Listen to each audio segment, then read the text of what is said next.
शुभेच्छा. स्वातंत्र्याची पहाट झाली, गुलामगिरीतून मुक्तता झाली, संविधानाने दिले अस्तित्व, हक्क कर्तव्याची जाण झाली. संविधान दिन 26 नोव्हेंबर रोजी भारतभर साजरा केला जातो. भारतीय संविधान दिनालाच राष्ट्रीय विधी दिन असेही म्हणतात. 15 ऑगस्ट 1947 रोजी भारत स्वतंत्र झाला. तेव्हा आपल्याकडे स्वतःचे कोणतेही संविधान नव्हते. संविधानाशिवाय भारत देश चालवता येत नाही, म्हणून संविधान सभेची स्थापना करण्यात आली.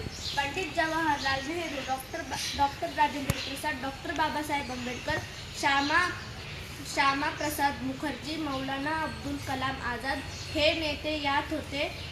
तर डॉक्टर बाबासाहेब आंबेडकर हे मसुदा समितीचे अध्यक्ष होते, म्हणून त्यांना भारतीय राज्यघटनेचे शिल्पकार असेही म्हणतात. डॉक्टर बाबासाहेब आंबेडकर संविधान तयार करण्यासाठी 2 वर्षे 11 महिने 18 दिवस लागले.